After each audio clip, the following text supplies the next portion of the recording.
Good morning, everyone. It's Lindsay Helson with SPS back in the building with another SPS Monday Motivation.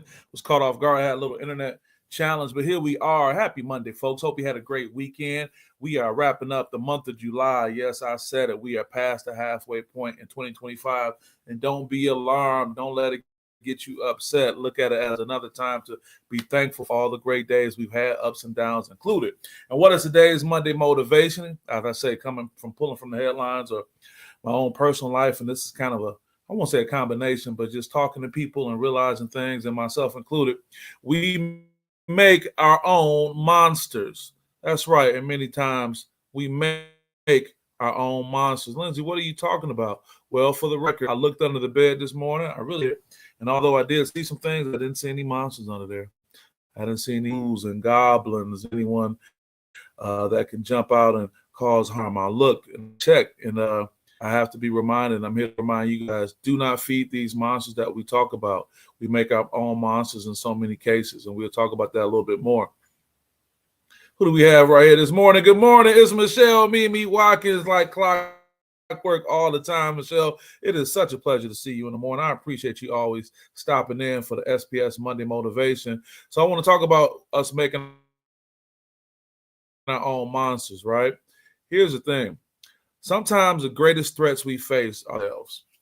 That's right. Sometimes the greatest threats we face are the ones that we create ourselves. Also, sometimes the biggest obstacles, get a little here, the biggest obstacles aren't external from the outside. They're the fears, assumptions, and the anxieties we create in our mind, right?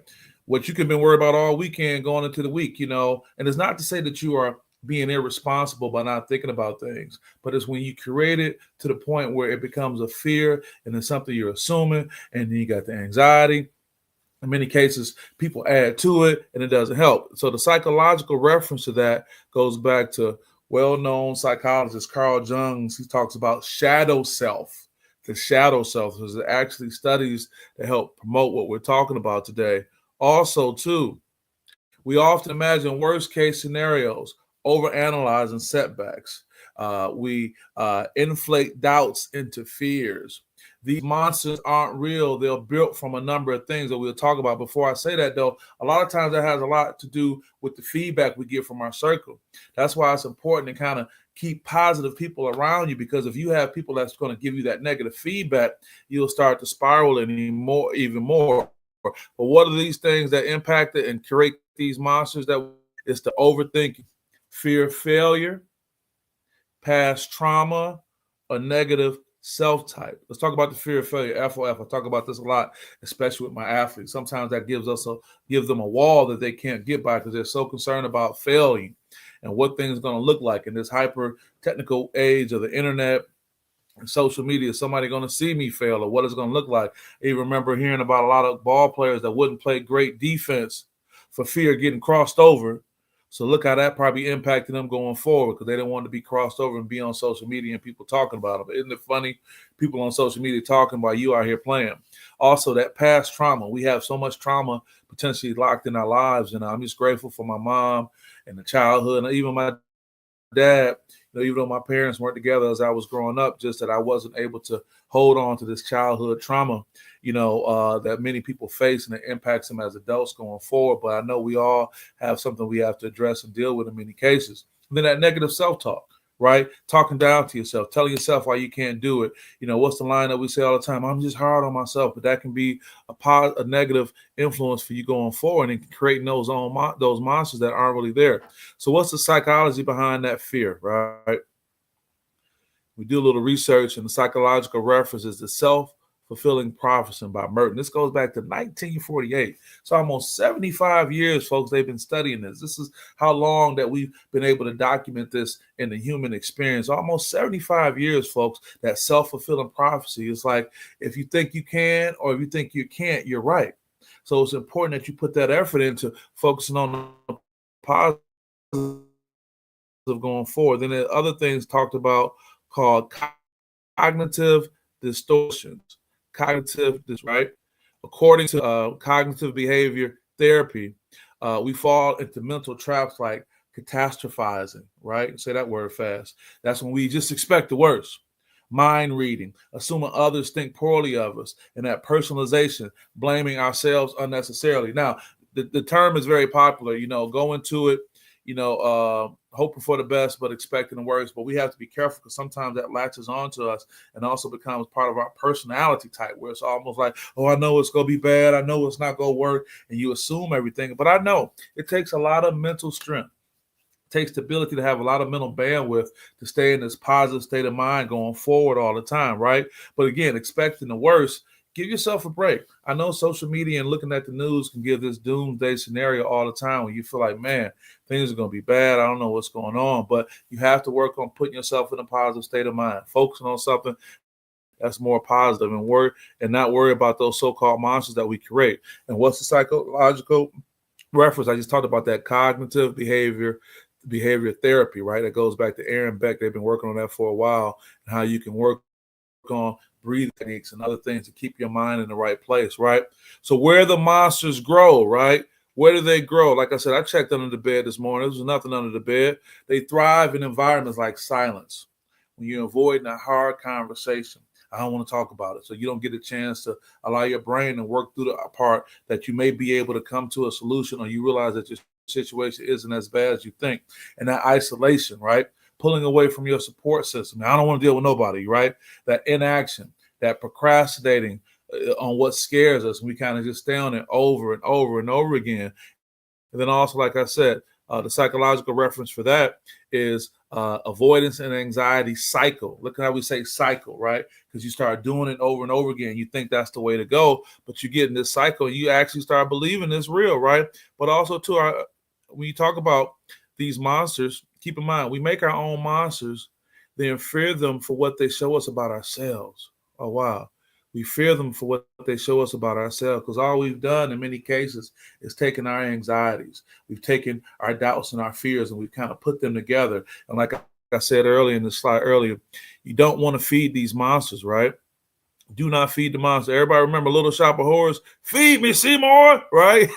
That's what we do so many times with these monsters. Also, what you want to keep in mind also is, please do not feed the monsters. You can't feed them.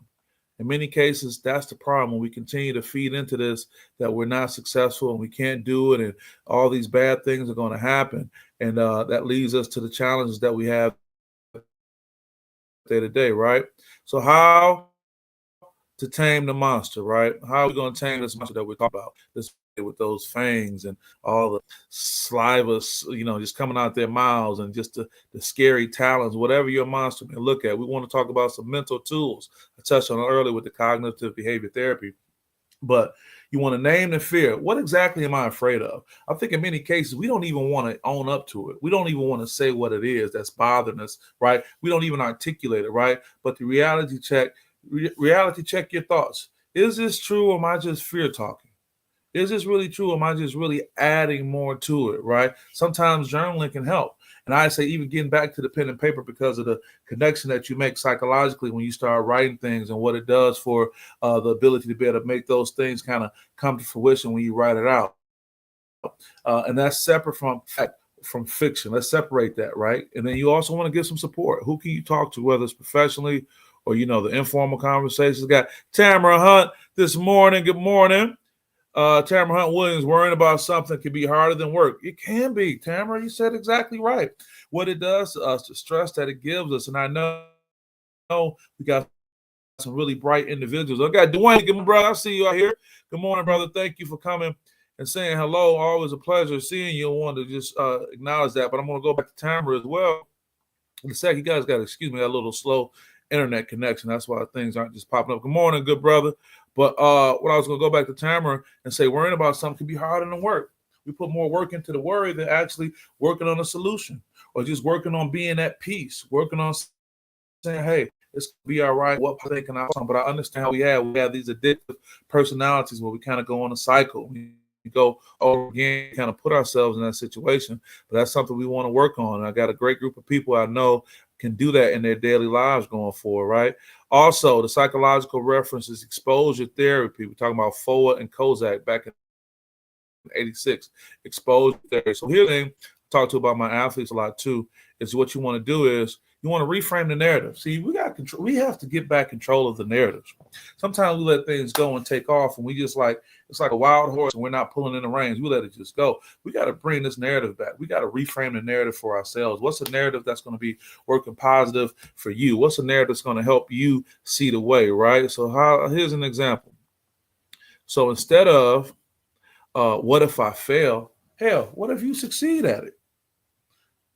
They probably think I'm not good enough.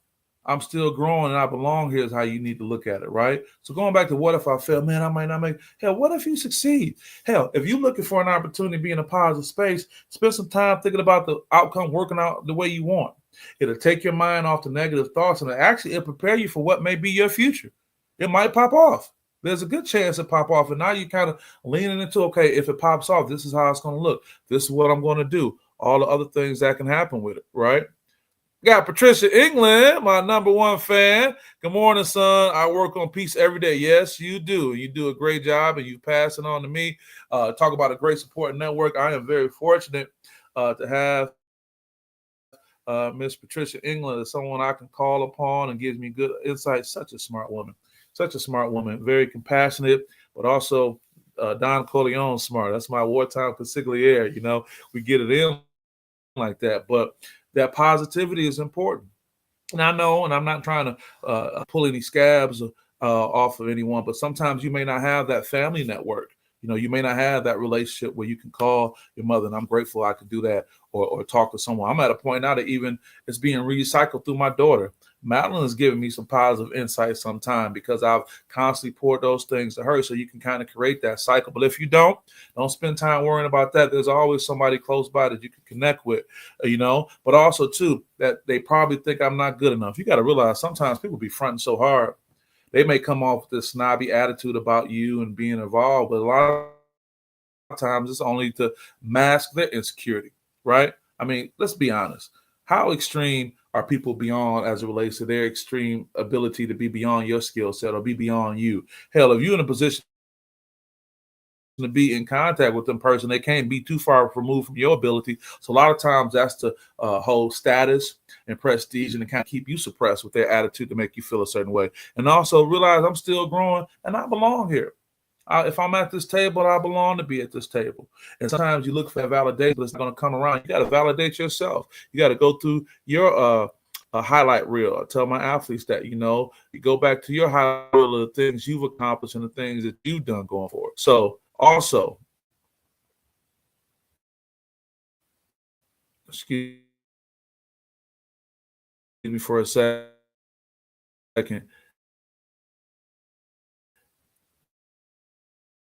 Keep those